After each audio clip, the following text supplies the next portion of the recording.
Sveiki visi įsijungę į Uniclub Bet Auks antrąjį podcastą. Su manimi yra dvi žavios merginos šiandien. Būtent kai praeitą kartą su klubo vadovu Vaidu sėdėjom čia ir mūsų paklausė klausimo, ką norėtume matyti šalia savęs. Vienbalsiai pasakėm, kad būtent šios dvi merginos tikrai žada išskirtinį turinį. Tai būtent todėl iš karto pristatau Emiliją Grigaliūnaitę ir Aistę Radzevičiūtę. Sveikos merginos. Labas. Toks jums įžanginis klausimas. Vis tiek, ką tik praėjo rinkimai, svarbiausias klausimas, ar balsavot? Taip, atlikom pilietinę pareigą. Ok, tai įeinam į tos 26 stebuklingus procentus jaunimo balsavimo. Dėja, tik tai 26, bet įeinam. O pakvietė draugus, nusivedėt už rankos ką nors? Mano tai aplinkoje tai visos draugės balsavo. Nu, pas mane irgi kiek tenai grupiai kurso siuntė, tai visi. Ok, nu tai padarėm, ką galėjom. Už ką balsavot, gal neklausiu, numanau, bet taip. Šiandien pakalbėsim daugiausiai apie krepšininkų karjeros pradžią, aptarsim klubo einamus reikalus ir gale pažaisim tokį žaidimą, kur netikėtas bus merginoms. Prisidėjo prie jo visa komanda, tai tikrai linksmas bus. Aiste, pradedam nuo tavęs. Sakyk, kaip atėjai į krepšinį, kada nuo kelių metų kas paskatino? Tai pradžioj, kai pradėjau mokyklą, lankiau baletą, nes teta turėjo baleto studiją ir tada 2-3 klasiai jau pasakiau tėvam, kad labai man patinka tam balete, nes ir verkdavau, kai reikėdavo važiuoti ten į pamokėlės baleto. Ir tada dėdukas mano, kuris domėjosi krepšiniu ir pas ten žaidžia su savo draugais, sako, gal nori krepšiniu pabandyti eiti, nes mano kaip tik draugė Ina Revinskienė mergaičių komandą renka. Nu ir sakiau, jo, gerai, nes tiek su broliu lauke daug sportuodavom ir futbolą ir krepšinį pabandžiau, labai patiko ir ačiū dėdukai, kad toliau mane vežiojo visas treniruotės ir dar iki dabar patinka. Taip, kiek žinau, dėdukas dažnas svečias net mūsų varžybose. Taip, visose būna, kai tik namuose. Pagrindinis fanas. Dėkojom, lauksim, kad į mašiną dar įsidėtumėte išvyką. Būtinai. Susivežtumėte, nes ten kol kas sunkiau sekas, tai ten reikia pagalbos. Reikia. Pasakysiu jam, kad pasitemptų šiek tiek. Talismanas vis mūsų. Taip. Emilija, klausimas tau. Su sese Ugnė Grigaliūnaitė. Irgi žaidėt krepšinį turbūt nuo jaunų dienų, kaip suprantu, taip? Taip, tai aš atėjau, palankiau maždaug pusę metų ir vienai, ne tai kad liūdna pasidarė, bet pagalvojau pasikviesiu Ugnę, paklausiu, ar galima jaunesnė, tai leido. Tai kartu ir pradėjom skaityti tuo pačiu metu. Tai irgi 2 klasė čia maždaug buvo. O tai Ugnė kelintą klasę tada ir darželį dar buvo? Palai, aš buvau arba 2, arba 3, tai Ugnė buvo 1. Ne visiškai ten kleckiukas buvo, dar yra nuotraukos, kur mes anksčiau žaidėm su Čilė aprangom, tai tokia tiesiog maža susivėlus ir aš labai juokingai. Kaip liolikas ir bolikas, žodžiu, atrodėm, bet jo, pradėjom kartu su Ugne.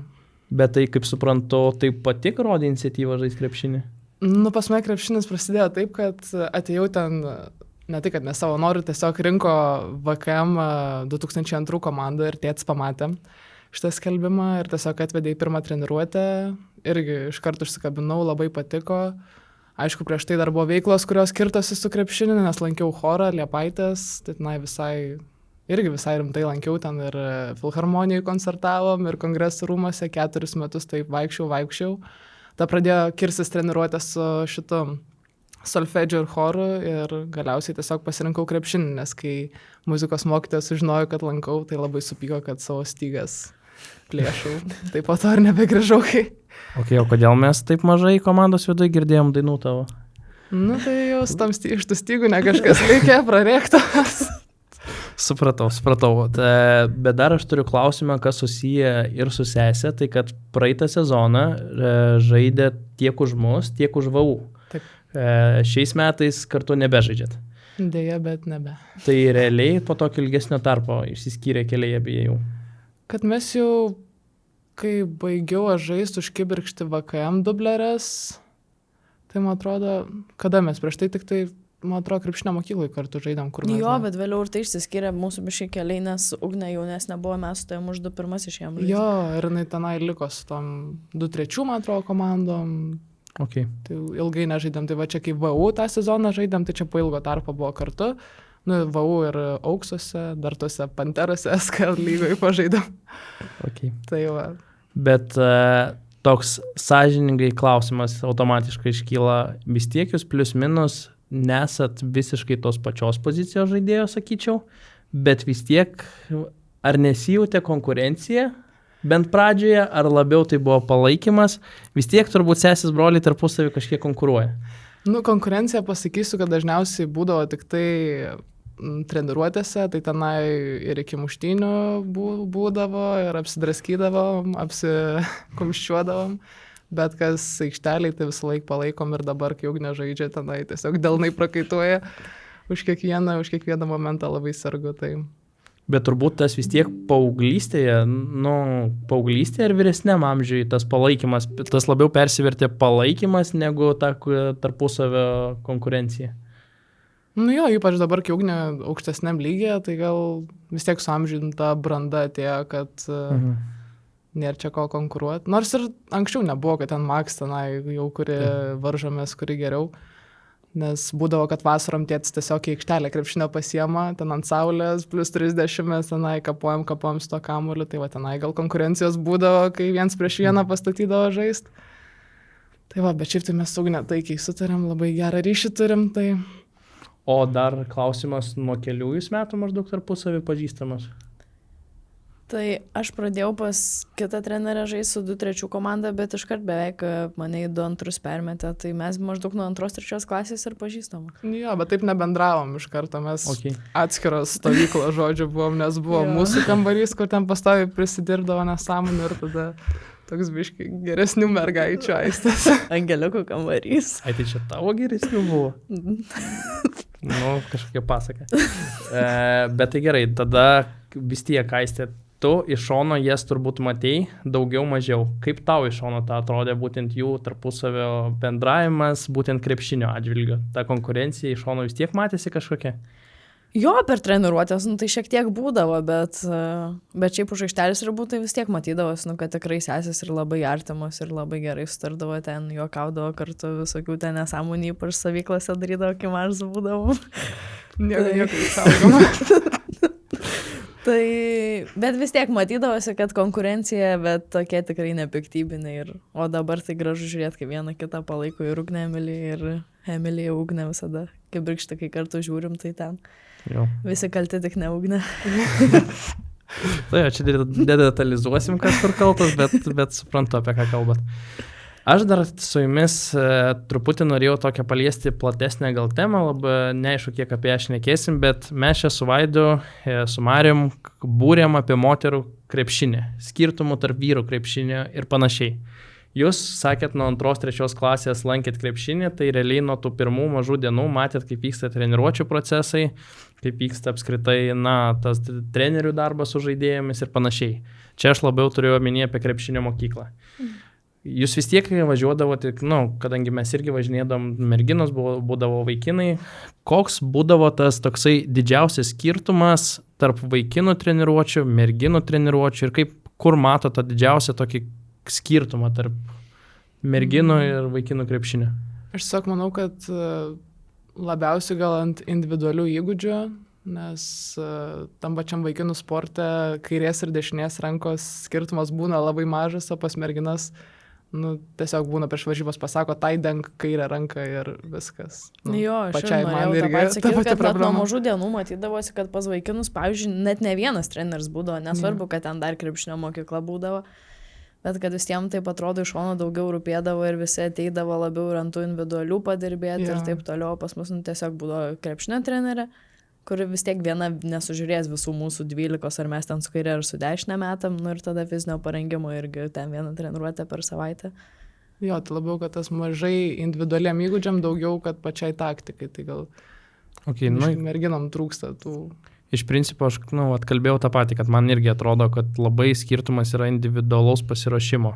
Bet dar toksai akcentas, apie kurį aš buvau pagalvojęs, ar nėra taip, kad, pavyzdžiui, atsimenu, kaip būdavo pats tas tarp sezonio laikotarpis vasarą, kad vaikinai sąžiningai labai ruošdavosi ateinančiam sezonui, sportuodavo vasarą su individualiais treneriais, bėgiodavo krosus, bėgiodavo viską, o merginos, jeigu taip imt, daugumą nelabai vasarą skirdavo būtent pasiruošimui būsimam sezonui. Ar aš klystu?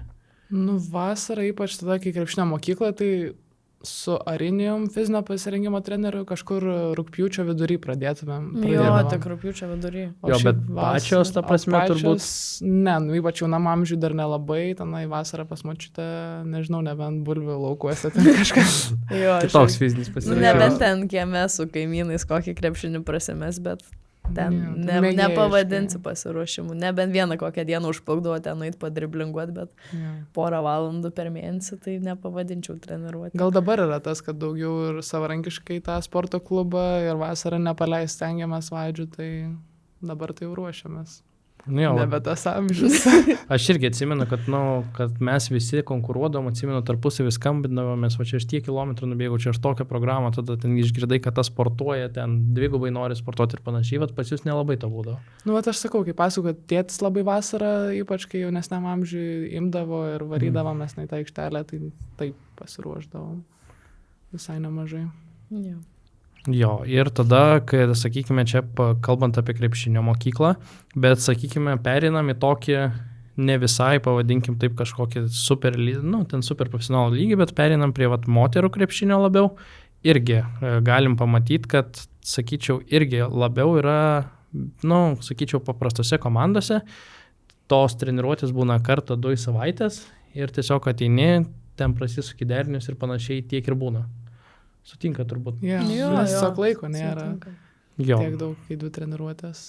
Tai labiau tą taktiką mes žiūrim. grindinam. Grindinam. Taip, dabar ką noriu pakalbėti, kadangi, pavadinkim taip, kalbam apie praeitą sezoną, jūsų atėjimas į OAX komandą. Kaip iš jūsų pusės tai atrodė, kaip jūs sužinojote apie tokį OAX komandą, kaip tai viskas įvyko? Tai per Aušrinę, nes mes kartu, šiaip jau labai seniai su Aušrinė kartu žaidžiam ir universitete kartu žaidėm. Ir jinai tiesiog kažkaip atėjo, nes siūlė VU universitetui žaisti SKL, bet atsisakė mes, kadangi daug ten kas laiko neturi, tada Aušrinė sako, kad mes gal norit ateiti užaugs pažaisti, nes sako, SKL dalyvauja, mums su nieko nesikerta. Mes taip kažkaip pasvarstėm Yeah. ir Ne- atsidūrėm čia. Neklausit, kas treneriai bus. Tai man atrodo, iškart pasakė viską, supažindinus. Jo, man atrodo, visas kortas ant stalo Ne. padėjo ir buvo tokia, labai noriu, kad Mes ateitų. tokios, okei. Tai bet realiai buvo taip, nu vėl aš čia taip klausiu, bet buvo sunkus tas atėjimas, ar toksai, važiuojam, koks skirtumas? Nežinau, man atrodo, vis tiek dabar kažkaip profesionaliai vis tiek nežaidžiam mėgėjiškai, tai tiesiog žaidžiam ten, kur jaučiamės gerai ir nežinau, visa atmosfera komandos labai patiko, nesgi tiesiog SKL pradėjom žaisti ir paraleliai žaidėm ir VU. Tai tiesiog, nu, žiauriai tikrai patiko viskas, bendravimas, komunikacija, treneriai. Man tai irgi atrodo, nu aišku, mums su Emilija lengva buvo ateiti, nes mes tiesiog dviesi ateinam, tai mes žinom, kad blogai Kaip nebus. komplektas Jo. iš karto. Kaip po vieną nevaikšto. Jo, tai mes žinom, kad bus gerai, dar plus Aušrinė, ten Jo. jau vis tiek ir tave, ir Domantą irgi jau kažkiek pažinojom. Tai nebuvo taip, kad čia jau visiškai naujas kažkoks, kad baisu būtų, tiesiog Ne. buvo įdomu ir kad čia pasižais daugiau. Na, aišku, buvo gal biškai jaudulio VU treneriai pasakyti, kad taip paliekam nebaigusios universiteto komandą, bet Čia dar prieisim prie šitos temos. laukite tęsti. Čia dar prieisim. Bet gerai, vyksta pirmas sezonas ir, nežinau, aš iš savo pusės galiu pasakyti, kad man iš karto buvo taip gan svarbu ir pajaučiau, kad galim kažko pasiekti. Kada jūs supratot, kad pirmąjį sezoną Sostinės krepšinio lygoje galim kažką, nu jau patriukšmauti, ne tik ateiti susirinkti, padalyvauti, gerai praleisti laiką. Aš tai manau, gal kai pradėjom laiminėti prieš tas komandas, nu, kurios jau gana seniai susibūrusios ir gana seniai kartu žaisdavo ten ir turėdavo tikrai neblogų žaidėjų, ten kaip Seven Betas, ar tas pats irgi DPV, net ir Gestas irgi, nu, kur šiaip tokia naujai susibūrusiai komandai nėra visiškai lengva prieš, kad ir tą patį Gestą žaisti. Ir kai jau pamatėm, kad galim ten kautis, tai tada supratau, kad Ja, na, aišku, dar praeitais metais ugnę turėjom, bet šiais, tai pavyzdžiui, kai prieš Daugpilį žaidėm, tai tikrai pavyko, man atrodo, mum jom įkast stipriau. Tai, kaip sakė. Čia sutinku. Čia sutinku. Tada jums klausimas. Ateina vasara, žaidžiat B lygoje už VU. Nu ir Aksai nusprendžia eiti irgi į B lygą. Kurį pirmoji norit pradėti apie perėjimą iš Vilniaus universitetą? Nu tai... Emilija, Kaip čia? manau, labai tokia nusiteikus, čia šiandien Aš tiesiog pakalbėsiu. greičiau noriu užkirsti šitą temą. Trumpai, neišsiplėsiu. Nu, tai, kalbant trumpai, tai tiesiog laukiam pasiūlymo ateiti auks. Aišku, tada pirma mintis buvo, kaip treneriai reikės pasakyti, kad, vis tiek nebaisiai malonus pokalbis turbūt laukia. Bet, kaip sakant, pirmą pasirašėm kontraktą su auksais, tada su trenerė pasitarėm. Visai gražiai, man atrodo, mes su jie sutarėm. Vis tiek VU dabar irgi visai didelę komplektaciją turi, tai, man atrodo, nesusipykom ir pačius ateinam ten palaikytų varžybų, viskas tvarkoj, man atrodo. Jo, man atrodo, mes kartu skambinam treneriai, Jo. tai taip kažkaip lengviau buvo. Ir man irgi atrodo, kad ramiai savo išsiskyrėm. Tiesiog vieną kitą supratom, vienu žodžiu. Ir kad ir komandai irgi pasakėm.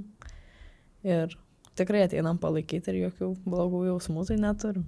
Nu, iš mano pusės irgi toks atrodo visai abipusis, abiejom pusėm suprantamas sprendimas, kur tikrai neturėtų lik klausimų, kas, kodėl ir kaip įvyko. Tai jo, nes dar, plus kai mėgėjiškai žaidžiam, tai čia net nelabai gali kilti tokių klausimų. Nei mums čia... Jokių starčių neturim, Jo, nieko tiesiog. laisvo oro direktyvai. Taip. Bet palydžiamų ir raštų reikėjo. Taip. Taip, tai trumpai prasideda antras sezonas, pradedam dalyvauti šiais metais Baltijos lygoje, pradedam dalyvauti moterų B krepšinio lygoje. Kaip čia atrodo visas prisijungia naujų žaidėjų, vis tiek vėl ne visiškai naujas kolektyvas, bet prisijungia žaidėjų, kaip visa ta pradžia, gal pasiruošimas kitoks vis tiek buvo mūsų sezonai, fizinio pasirengimo treniruotės, visa kita, tai kaip čia iš jūsų akim? Nebijokit sakyti, nepykt. Ne, o tas fizinio pasirengimo treniruotės tai priminė apie tą profesionalų krepšinį, nes, kaip sakant, aikštelėje mes tenai stadione varėm, taip, kad jau tikrai plaučiai į kitą pusę vertėsi, bet už tai dabar lengviau šiek tiek lakstyti. Aišku, dar yra, kur ištarmė tobulint, bet jo, toks rimtesnis pasiruošimas buvo, nes dabar, pastaraisiais metais, kai ten už VU žaidžiam, nebuvo tokių fizinio treniruočių, kad pasiruošti. Tai va. Jo, aš tai fiziniam nedalyvau, nes dar buvo koja lūžus, bet Emilija jo rašydavo, kad čia reikia treniruotę, dar kažką. Ir šiaip, man atrodo, mūsų iš toj komandai, nors ir mėgėjiškai, bet pačios treniruotės irgi nėra tokia monotonija. Kad susirenkam, ne šiaip tiesiog, kad susirinkti ir paplepėti ir ten porą kartų ten iš vidurio ant bairio išmes kamuolį. Tai va, aš sakau, geras treniruotės būna tada, kai Maikė gali išgręžti, o čia pas mus tokių daug būna, tai man labai patinka tas, kad nebimbinėjom. Man tiesiog irgi per tą nors ir tie 2 kartai, bet kad... Jo, tiesiog gerai atidirbam. Ir kad pagaliau vėl nors treniruotės eiti. Jo, va čia grįžo tas, kad krepšinį labai iš naujo pamilom. Jo, nes anksčiau jau tai būdavo, gal taip einam į kiną, dar kažką. Čia kur kokiai komandai? Tokia bordinė. Supratau. Gerai, iščiekėkit. Gerai. Dar norėjau truputį pasiklausti, būtent čia, aišku, mes su Vaidu, kadangi truputį tokie maksimalistai, be prašymų, su Vaidas man paskambino, sako, dalyvaujam Baltijos krepšinio lygoje. Nes įdomų formatų, tarp kitko, padarė Lietuvos moterų krepšinio lyga, kad suskirsti regioninių principų. Tos grupės gavosi tokios savotiškai nelabai lygios, pavadinkim taip.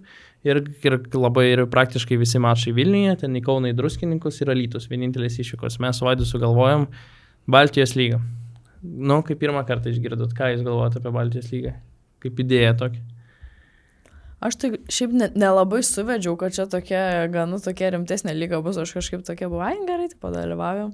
Ja. Dabar tai jau taip kažkaip... Aš negalvoju, kad tam bus A lygos komandos kažkaip, aš tiesiog Baltijos lygą, nežinau, Baltijos lygą pasižaisim. Aš galvoju, kad bus tokios visiškai taip pat kaip mes besitreniruojančios mėgėjiškai komandos, kur tiesiog ne iš Lietuvos, o Latvija dar. SKL International. Jo, pasirodo. Patekome į išvadinę situaciją. Reality checkas toks gavos. Jo. Nieko. Pradžia. BBL 0-2. Trečias varžybos prieš Aistės. trečias kartas nemeluoja, o ketvirtas Vat kartas. ketvirtas tai garantuoja, gal taip vadinčiau šitą situaciją, bet taip. Nu, bet nieko vis tiek, manau, patirtis bus ir kitose lygose tada po Baltijos, manau, tik lengviau ir lengviau bus. Nu, vis tiek linksmiau pasižaisti Baltijos lygoj negu SKL komandose, kur, nu, žinai, Jo. labiau pasipriešinimas. Jo, nu ta prasme aš sakyčiau, kad, nu, vat, mano irgi buvo idėja tokia, kad kad pas mus merginų šiaip toks amžius, toks požiūris į darbą, kad kiekviena dar gali tobulėti. Aš sakyčiau, tiek individualiai, tiek viską, todėl dirbam treniruotėse taip, kad ne tiesiog susirenkam vieną kartą, padarom derinius ir jau kokie yra, ten visi tokie yra. Tai būtent, kad žmonės gali dar patobulėti, merginos gali patobulėti. Tai aš manau, nu, apie tai ir yra ta Baltijos lyga, kad tiesiog pasiem patirtį ir aš sakyčiau, mūsų pirmas mačas prieš Daugpilį, kur atvažiavo komanda nugalėjusi lygos Panevėžį. Mes tikrai su ją gerai sukovojom ir davė tos, nu, pavadinkim, naudos pradžioje B lygoj, kur tikrai neblogai sekasi. Jo, aš tai irgi visiškai sutinku. Ok. Nu tai, kad tik nekalbėti apie krepšinį, tai jūsų kitas laisvalaikis, kur tikrai užsiemat nemažai laiko su savo įdomiom istorijom. Brangusis laisvalaikis. Brangusis laisvalaikis. Tai yra susijęs su gyvūnais. Taip. Pačias išsiplėskit, papasakokit, kas tai yra. Nu tai žodžiu, mes su Aiste turim savo gyvūnų priegaudą, bandom kurt. Tai nežinau, viskas prasidėjo, kai dirbam Merkiniai, prie baro dirbam, tai atėjo tokia viena katė su realiai pradėjusią gangrenuot galvą. Tai žodžiu, čia mūsų pirmas gelbėjimas gyvūnas buvo. Mes ją ten sutvarkėm, išgelbėjom ir tokį Jo, bet sakom. aš pamenu, kad ateina ta katė, nu, aš šiaip katėm alergiška esu. Hiperallergiška. Normaliai alergiška, kad negaliu aš prie tų kačių būt. Ir ta katė vis trinas prie baro, aš taip, nu, Emelytai katės labai patinkinai, pati 4 turinai ten ją glostinėje, tokie sako, Jėzui, čia galvai blogai, dar kažką, ir aš tokia sakau, tu nori pas veterinarą važiuoti. Tokia, nu, Man tai gaila buvo Aistės sportinio Mini Cooperio saloną. Aš tokia sakau, gerai, skambinomės į Alytų, nes artimiausias miestas, sakau, matau, kad iki 6 dirbat, o jeigu mes 10 vakarę atvažiuosim su kate, čia viskas gerai. Na, tokia, ai, tai jo, čia mano kiemeta, mano klinika, tai viskas gerai. Tai va taip ir išgelbėjom pirmoje. Čia pirmoji kaip startas burta, galvojam, nu, mano vis tiek laik svajonė buvo būti kažką su gyvūnais daryti. Norėjau būti veterinarė, bet, nu, biški kraujo bijau. Tai va, dabar per šitą prizmę bandom, tai jo, gelbėjom, jau nežinau, kokį 20 kačių išgelbėjusios, va, trečiadienį važiuosiu dar vieną pupsiką susirink, ketvirtadienį į Rastinėnų kaimą varysiu, tai po biški gelbėjom, tik tai, kad, kaip sakant, patalpų dabar ieškosim, nes nebėra kur kišti jų. Jo, nebėra jau kur laikyti.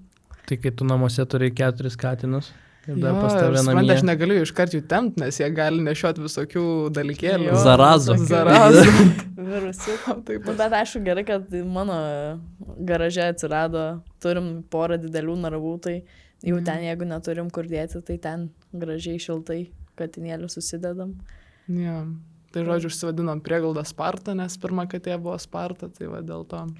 Tai laukit, kaip sakant, žinių, tuoj bus patalpos. Pasikurs. Tai čia ir komandai galėtume padėkoti labai, kad sužinojusios, kad gelbėjom katinėlius tikrai labai daug ir lėšų skyrė ir pasidalina, kas tik gali, kai turim kokį katiną, tai ačiū visiems. Ja, ir labai daug saukoja, tai nei minusą kol kas prieglauda eina auksų dėka. Nu, bet vis tiek tai norėčiau, nu, ta prasme, pasakyti, kad čia tikrai labai graži iniciatyva, nes jūs vis tiek tą savo laisvalaikį atiduodat krepšinį, yra čia jūsų kaip, nu, toksai pagrindinis, nes jūs tų kačiukų ten girdėjęs naktį važiuojat po treniruotės, ten kažkur prie elektrinių kažkokių miškuose fotkinatės. 30 minučių. Tai ta prasme, tai čia yra įspūdinga, bet aš šiaip man tas klausimas, o jūs, tarkim, nu, gyvūnų tai nereikia bijot, bet ar jūs nebijot, kai ten prie kažkokio elektrinių vidurnaktį ieškot kažko miškuose? Tai man buvę yra taip, kad kažkaip, man atrodo, Aistė, tu negalėjai tada varyti ir aš pamačiau, nu, nes anksčiau, kai dar nebuvom tokie žinoma, dabar nesam žinoma prieglauda. Čia apie čigonus. Jo, aš nežinau, ar jie žiūrėjo šitą podcastą, tai aš juos vadinsiu Romais. Tai va, žodžiu, Facebook'e pamatau skelbimą, kad tiesiog, nu, katės nuotraukų, kurie visiškai išnešta žandikulis, tavarsime ten jau viskas nusilupė. Ir aš tokia sakau, ugniai, davai varom. Ir nuvarėmės tą stotį su dviračiais ir šitą ieškom tos katės, tenai visiškai tuščias kiemas, tie rastiniai namukai. stovi BMW ir tas namelis. Prieinam prie BMW, klausiam, ar nematėt tos katės, ten sako, jo, matėm, ten žodžiu, su Ugne šnekam, tada kol su Ugne šneka, aš nuėjau prie to namuko, išlenda Romai ir pradeda man aiškinti apie tą katę, sako, dabar jos nėra, bet žodžiu, mes paskambinsim, kai bus. Tai žodžiu, paskambino man 9 val. Vakaro, aš ten paskirpėjau, man galvas kalauja, skambinu Aistį, sakau, rašyk 8 dramblius, tipo, atvažiuoju su kate. Tai nuvarau, aš pas tos Romus vėl grįžtu ir jie man tą katę atneša milžiniškam narve, mano mašina nors džipas, bet nėra, kur jos talpinto narvo, tai aš tokia, gerai, mašinai turi dviratį, ištrauksim dviratį, bus vietos narvai, tai aš tiesiog palikau savo dviratį pas juos. Su viltim, kad jie man jį gražins ir tai įsidėjau narvą. Ir sako, užeikit vidui, tai tenai vidui ir bongų kolekciją mačiau, žmogus tiesiog tą narvą su apykoje man atnešė. Tai čia nereikia detalizuoti, turbūt. Ne, detalizuosiu, bet... O tai kur dviratis? Dviratis, žinokit, grąžino, kitą dieną atvažiavau. Tai prašau. Tai labai, labai padorų žmonės. Tai va. Viskas sėkmingai baigėsi. Aš pasijungiau tik į veterinarijos dalį jau. Ja. Na, aišku, nebaistant sėkmingai baigėsi, bet, kaip sakant, sutvarkytas reikalas buvo. Intencijos geros. Ja. Taip. Tai gerai, o sakykime, gelbėjot kates, ten ieškot jų neįsivaizduoju kur, bet dar pasitaikė kažkoks kitos gyvūnas, šuniukas koks nors. Ne, kol kas tai ne, nes kažkaip vis tiek Lietuvoje opiausia problema yra tas kačių toks begalinis dauginimasis. Tiesiog nieks nesterilizuoja, ten visose kaimuose pas babutės po 20 kačių ir tada tiesiog kokios anūkės rašo, ar galit padėti ir mes tiesiog su savo garažu ir mano rūbinė nelabai galim sutalpinti visą tą kiekį, tai dažniausiai nusinčiam didesniam prieglaudam. O tai kaip giminaičiai žiūri į visus tos dalykus? Tai nesako, kad ką šitas tos purvinus pradžiai prisideda? Buvo, nes tikrai sakydavo, kad kur jūs dėsit, niekšinai neims tų jūsų kačių, bet paskui kai pamatė, kad vieną po kitos taip atiduodam, surandam namus, tenai viską susitartim, gražiai sterilizuojam, čipuojam. Tai dabar kažkaip neprieštarauja, dar kai gaunam dabar tai pelėšį. net palaiko pasiklausė, o tai nieko dabar neturit, arba kaip ten kam sekas. Ja. Tai visai smagu. Nes pradžiai tai tikrai žiūrėjo visi labai skeptiškai. Nu, mes irgi pradžiai bijom, kad namų nerasim jau pačiai pirmai katei. Bet... Ja. Vis laik tas stresas būna, bet randi ir taip jas. Ja. Tai o dabar turit kažką? Dabar vienas kaip ir apsipratinėja pas kolegę namuose, žiūri, ar su šuniu susigyvens, tada sakau, vat, dabar šiandien parašė viena moteris, kad vaikas jos rado kačiuką realiai va tokį, tai jeigu kažkam reikės kačių, tai kreipkitės. Taip. Ir tada, sakau, 4-dienį važiuojam su gaudyklėm, ten irgi vienas mažiukas ir 2 apie 5 mėnesių. Jo, didesnė šiek tiek. Tai va, tai reiks galvot kaip ką. Neseniai sakėt, kad 1-2 liko. Jo. Nu, Tai toks. suprantat, dabar prieš šaltąjį sezoną labai daugėja jų. Jo. Ir nesinori palikti, o nieks kitas nenori padėti. Ja.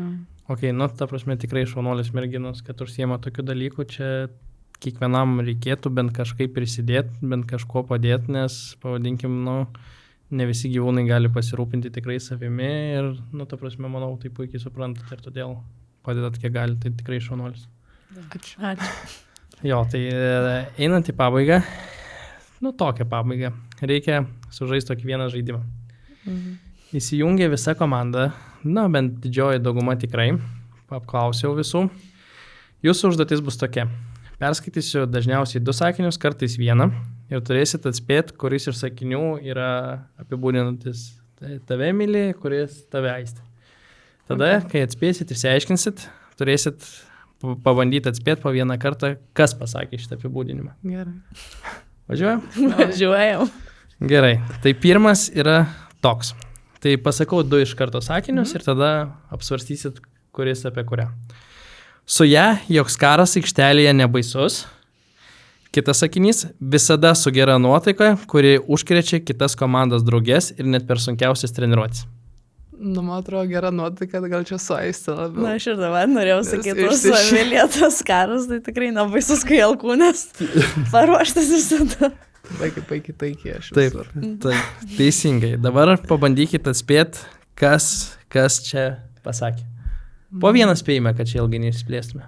Nežinau, aš kažkaip apie Ignę pagalvojau. Aš tarp kitko dar pasakau, kad šituos sakinius siuntė, galbūt nesiuntė ir komandos vadovas Vaidas ir Domantas ir žaidėjos. Tai vat galite iš jų visų rinktis. Aš tai galvoju, kad gal Vakarė. Arba Karolina. Ne. Ne. Dagnė, apie jūs taip kalba. O, Malonu. Labai malonu. Malonu. Tu pažiūrėsim, ar toliau bus malonu. Toliau. Pirmas sakinys. Uždėlsto veikimo bomba. Kitas sakinys. Tritaškių rekordai. Šiaip tu dabar visai tritaškių gerai mėtai. porą fuksų pakrito, bet nežinau, ar čia rekordai. Tai... Bet. Karjeros, tai turbūt Tai 2-3 taškai per varžybas. Tai sakau, čia toks. Tai ką sakot? Bram, uždėlsta bomba gal... Aš tai manau, kad Emilija apie tritaškius, o pirmas apie mane. Gal, kad tu dar nesprogdinai savo tritaškių bombos. O tai čia taip giliai. Aristotelis. Bet tas Aristotelis teisingai mąsto. Tai Nes tas, žmogus, kuris man šitą atsiuntė, tai taip ir paaiškino, kad... Tai man atrodo, tas žmogus yra Domantas. Dar net neįdam be spėjimų, gal pagalvokit geriau, bet esmė yra ta, kad taip ir paaiškino, kad Aistė gali tritaškius sumest kiek nori, bet dar truputį laukiam jų. Dar neužsinorėjau. Dar nereikia, dar 7 metų ten švystelėjom, parodėm, ką galim ir panašiai. O apie Emiliją, būtent tritaškių rekordai, tai yra, kad kai tu įmetei prieš gestą, prieš Patriotis iš 3-2, tai čia buvo tavo rekordas B lygoje, 2 įmesti tritaškį. Nes aš prieš tai gal kokį vieną tik mečiau. Taip. Atskleidžiam naujus talentus komandai. Tai va, ir dabar pabandykite atspėti, kas čia pasakė. Vaidas, manau, nes jisai gal visom tom statistikom domisi. Aš tai sakau, gal kad Domantas. Tai va, Vaidas tokį, išsitraukė iš pavyzdžių. Šerlokas aš. Statistikų analitikas. Kas belieka. Taip, dabar pasakau tiesiog vieną sakinį, nes kitas buvo toks pakankamai akivaizdus, tai pasakau vieną sakinį. Pirmą kartą sutikus pasirodė labai rami, gal net rimta, bet pabendravus nustebino savo drąsa ir humoru. Čia apie bitą patį galima būtų bet pasakyti. Čia vat prie vienos paminėjo. Gerai. Nes nėra mūsų veideliai tokie, kad labai spindi. Gal apie tave tu vis tiek tokia rami, gal ateina. Ja, aš ir galvoju. Teisingai. Apie Emiliją šitas buvo. Antras sakinys buvo stebekai, tai čia per daug akivaizdu būtų. Bet kas pasakė? Kažkas, su kuo prieš šitą komandą dar turbūt nebendravom. Aš tai jei antras sakinys stebekai, gal Ignė? Ar Ignė jau buvo? Ne. Aš tai galvoju, gal Ignė šitą pasakė. Alma? Ne. Almas nebegalvok, Emilija, Aistė teisė. Ignė pasakė. Ok, sekantis toks gan įdomesnis ir čia reikės istorijos, manau, nesuprasit apie ką šnekat, bet čia istorija. Pirmas sakinys. Motivatorius numeris 1. Net tada, kai atrodo, kad esi niekas, pasijauti kaip Lebronas. Antras sakinys. Jeigu kažkas galėtų jos nemėgti, tik varnos. Ai, blemba. Aš žinau. Kas tas antras bus? Tai pradžiui sudėliojom visiems, kad būtų akivaizdu, kas prie ko. Tai varnos turbūt siejasi su mano automobilio ir paukščių istorija. Tai čia praeitos savaitės įvykis. Nežinau, papasakot man. Taip. Kadangi pas mane mašinoje yra, žodžiu, sujungta su telefonu visi jutikliai, tai aš žinau, kada kas mano mašiną paliečia. Ir, žodžiu, atsikeliu ryte. Čia įspėjimas, jeigu ką. Taip. Įspėjimą matau mašinoje 9 ryto. Tokia pasižiūriu pro langą, galvoju, nieks nevažiuoja, nieks neina. Gal, ką žinau, šiaip vėjas paputė į mašiną, sustreikavo, galvoju, okei. 10 valandą į veido valymą užsirašęs, tokia galvoju, nusileidžiu, atsirakinu mašiną, žiūriu galinį stiklą, viskas, smulkiai sudaužyta, galvoju, kam reikėjo tų depozito butelių mano bagažiniai. Žodžiu, pasikviečiau policiją, tada prisistatė liudininkai ir liudininkai sako, kad matė, kad tiesiog paukštis numetė kažkokį daiktą, kurio nieks ir nerado. O aš labai- kas tie liudininkai buvo? Nu, liudininkai irgi buvo, nu, aš nieko neturiu prieš romus, bet irgi panašus žmonės. Nu, tai tiesiog policininkai sako, ar tikit liudininkais? Aš tokia, nu, tai ką žinau, pareiškimo ant varnos nerašysiu, tai kaip ir palikom tą situaciją, susidėjau stiklą, tai tikiuosi, kad daugiau nemėtys mane akmenų. Tai nebestatyk ten pat mašiną. Tai ne, aš jau dabar statau, kad taip, kad aplink nėra jokių pastatų, aš jau tokią vietą radus. Saugiai. Tai nebent ta varna labai stipri ir tą akmenį. Nu, tiesiog nebe, arba atneš. tu tai varnai labai nepatikai ir jinai vis tiek įnešta. Jo, šie protingi paukščiai sako, kad už 5-mečius vaikus intelekto daugiau turi. Čia toks fun factas. Ok. O Aistė, apie tave buvo sakinys, kad esi motivatorius numeris 1. Atrodo, kad esi niekas, bet pasijauti Lebroną, kai su tavim pašnekė. Kaip tu galvoji, kad čia galėjo sakyti? Nu, bet čia tai neįsivaizduoju. Aš kažkaip šį sezoną nesijaučiu labai kol kas motivuojanti visus. Gali užrinę, kokia būtų. Nu, aš galvau, gal užrinę. Galutinis? Aš manau, kad jo. Arba į... Ne. Gitana buvo. Gitana. Kai buvo teambuildingas, sakė, kad tu ten tokia rėžiai kalba. Ai.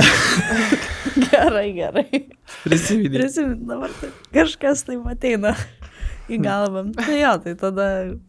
Sutinki. Sutinku, Gitana, geras. Toliau. Pirmas. Žmogus galintis apžaisti visus 1-1, bet tas slepiantis, kol kas. Misterė metimas iš kitos lanko pusės. Tai pirmas, aš antras Emilija. Jo, nes aš tą progalį nemėgstu. Jau, labai. Čia neatskleidžiam visų kortų. Nemėgstinai, nemėgstinai. Iškirpit šitą. Taip, o kaip galvojat, kas pasakė šitą sakinį? Dabar aš vėl bandau, kad Dobantas pasakė. Aš irgi. Taip. Blemba, Aistė, gali visus apžaisti 1-1. Kitur sako tiksinti bombą, tai laukiam. Gerai. Išduoti. Be spaudimo. Trečiadienį. Nu, gal ne trečiadienį labiau reiktų, gal kitą savaitę. Bet... Gerai. Tai va, kitą savaitę sutarėm. Įsirašyk į grafą. Jo, į kalendorių pasižymėsiu varžybų prierašą tokį. Gerai, sekantis. Jį kaip ferverkas, kuris kiekvieną dieną sproksta vis skirtingomis spalvomis. Antras sakinys. Tyli krepšinio aikštelėje, bet tikra šelmė už jos ribų. Nu, manau, kad antras apie mane. Labai čia poetiškai Aha. visi kažkaip rašo. Tai abi pritarėt, kad ferverkas yra Aistė, abi sakot. Jo. Jo. Teisingai. O dabar... Toks ramus žmogus. Nu, bet tikra Labai. šelmė už jos ribų, tai kaip čia Labai pasakys. ramus žmogus, ramiausias iš jūsų. Jokio sarkazmo neužžodžiu. Tai kas pasakė šitą, kaip galvojat? Nu, poetiška asmenybė kažkokia, tik tie galiu pasakyti, o kas pas mus. Nu, Karolina. Karolina sakytų žodį šelmė, manau. Nu, aš įsivaizduoju, taip. Gerai, aš tada sutinku su tavim, nes jau po šito jau visas mintys dingo. Ir taip teisingai, Karolina. Karolina žodis šelmė, nu, supratom. Nu gerai, dabar sekantis. O tu, man atrodo, kai buvai maža, buvai gera teksto suvokime, nes labai Jo, didžiai man čia gerai išnagrinėjai. lietuvių sekdavosi suvokimas. O kiek egzaminė surinkom procentų? 9-5. Viskas, be priekaištų. Tobula. Tokia jau aš, tokia jau. Galėtum toliau žaist pagal rezultatus. Važiuojam toliau. Sekantis. Žmogus greitis arba from coast to coast. Antras. Sveiki, šiandien mano vardas Maja. ir reikia būtinai pridėti apibūdinimą, kad toj būsim. Čia abejom. Tiesiog viskas sušėrė. Nu tai pasakokit, nes čia aš net nesuprantu, tai pasakokit. Prašau, Aistė. Tai pirmą pradėsiu nuo mano vardas Maja. Tai čia tiesiog, Anoniminį. kai varom su draugiam į miestą į vakarėlius, nu kartais nesinori, kad visokie ten vyrukai kabinėtųsi labai daug. Tai aš tada tiesiog visiems sakau, kad mano vardas Maja, bet Maja sakau jau taip, kaip būna toks linksmas vakaras. Ir tada jau visi, kas mane pažįsta, tai jeigu išgirsta, kad pasakau, kad kažkam iš nepažįstamų, tai mano vardas Maja, tai jau, kaip sakoma, žino, kad vakaras bus linksmas. Jo. O tuoj būsim. Tai čia toks. Tuoj būsim, tai čia buvo, man atrodo, turnyras, kur ten Paryžiuj. Prancūzijoje, jo, su VU komanda. Ir ten buvo bendra grupė su vadovais. Nu, ten buvo visų sportininkų, Jo, kurie tiesiog važiavo iš jo. VU, tai ten gal 8 žmonių grupė. Jo, Čia vienas ten, Lietuvos 80. Mhm. Jo. Nes ten ir Ok. tinklinis, ir tenisas stalo. Ir mes su Aiste, man atrodo, buvom atsakingos, kad iš parduotuvės atnešt gardumynų prie stalo. Visokių gėrimų, ten taip toliau. Ir žodžiu, kylamės liptų ir nusifotkinom su tom gerybėm. Ir parašėm toj būsim ir išsiuntėm tiesiog. Ir paskui žiūrim, kad kažkaip net tie žmonės reaguoja ir atrašinėja. Jo. Tai nusintėm tą vadovų grupę, paskui ten biškai papyko kažkas, bet ištrynėm Jo. ir viskas. Tai dargi ta pagrindinė vadovė klausė, kur būsit. Natalija, man atrodo, ten Jo, buvo. Natalija. Nataša mūsų. Čia jūsų vadovė buvo kažkokia. Aš tai pirmą kartą mačiau tenai. Jo, bet nežinau. jinai ten atsakinga buvo už kelionę gal visą, nežinau. Jo. Organizatorė, va, Jo. tokia. Tai jinai biškai papyko. Ten To treneriai. jums negalima išeiti niekur buvo. Nu gal gerybėm afišuoti. Nelabai buvo. Tas gerybės labai įdomios Paryžiuje. Blogybės. Gerybės, blogybės. Ne krosanus turbūt nešėt. Ne. Ten vynas visai adekvačią kainą parsidavė. Nu, tai tas vienas butelis vis tiek turėjo tilpt kažkur. Nu, tai gal ir ne vienas. Tilpo. Viskas, žodžiu, tilpo, viskas buvo nufotografuota, pristatyta, nieko neslėpiam. Ir į tą grupę parašėt, kad toj būsim Jo, su... tuoj būsim, nes Bet liptų tipo kyla. su nuotrauka liftė laimingos, viską. Dar tokias- kanda būtent. Jo. Tokias tada- tuoj būsim. Tuoj būsim. Jau komandų, ateinam į kambarį, jau komandų tokias malalietkos jūs mūsų. Yeah. Nu, rūpinatės kitom, viskas Taip. suprantama. Kad Kas, netrokšt. ko nieks kitas neėjo, kodėl jūs ėjo? Nu, ir jeigu kas va, norėjo prisijungti, tai parašėm visiems, kad, kaip sakoma, tuoj būsim, tai galite ateiti. Bet visi turbūt sąrašą atsiuntė, ką nupirkti, tai ir viskas. Supratau. Nu ir galite atskleisti, kas čia galėjo papasakoti šitą istoriją. Aušrinė, nes jinai buvo kartu. Supratau. Ėjo butelių pirkti ar ne? Nu, tą nesvarbu. dieną vakarą mes dviese, man atrodo, Jo, mes kilom su dviese. Ai, tuo tą buteliu. vakarą. Jo, paskui tai visai tam buvo. Gerai, nu tai judam toliau, žodžiu, viską supratom. Gerai, paskutinis. Pirmas sakinys. Jamaikietiškas vaibas. Antras sakinys. Kantrybė šnekant telefonu su labai ilgai šnekančiu moteriškiam. Gerai. Čia Tai- bus smiltė. Čia kalbėtų Smiltė ir antras būtų Emilijos nuostabi geležinė kantrybė. O pirmas būtų mano muzika mašinai važiuojant į varžybas prieš gestą. Ja, nes mes su Aiste regio muziką visai mėgstam, taip. Nu taip, Tai tai vat man- man papildė, kad jei tiksliau, tai jamaikietiška muzika ir, Jo, ten. nu vat jo, vat svarbiausia, kad muzika. Ir Emilijai, tai kas ten, su kur ten šnekė ilgai? Vėl tas mūsų katės, tai žodžiu, ten viena iš Kauno neadekvati moteris, nu tą Oi, dieną, nu. kai šnekėjau, tai buvo Linkėjimai. adekvati, viskas Atrodė labai gerai. faina. Ir ten nuvažiavom, mes jai tą katę į Kauną atvežėm, nu pakeliui, nes mes paskui varėm ten į nuotykių parkam. Ir žodžiu, jis sako, o tai kas ta katė rūpinsis, kas mokės už viską, žodžiu, vos ne, kad mes jai per prievartą ją čia įkišom. Ir sako, tai va kitos prieglaudos klausia, ką darysit, jeigu močiutė mirs, nes jinai močiutė man senai žodžio akla ir kur čia į tą katę ėmė. Tai sako, į kiemą paleist. Nu tai mes sakom, ponė, žinokit, man atrodo, mūsų keliai nepakeliui, ieškokit, Jo. kas kitas jums atiduos. Bet Ir užtat taip. Katinas pasivažinėjo iš Merkinės į Kauną. Ne, iš Kauno į ekskursija. Nu jo, čia labai trumpai tą pokalbį pasakiau, bet ten žodžiu. Merkinę. Nesigilinu. Nesiūlau Nesiūlau niekam nesėkminga sutikt, situacija. jo. Nu, labai gyvūnam patinka kelionės automobiliuose narvuose turbūt. Tai, nu, Jo, smagiai Tai mes turim pasivažinėjo, ten smagiai. tokių CBD tablečių. Tai čia Labas vakaras, Emilija, du kokiu tablečiu. Ramu buvo dabar. ten augalinis. Ant galo vyšnė tokia nuvetė. Tai vat, ta linksma gaida.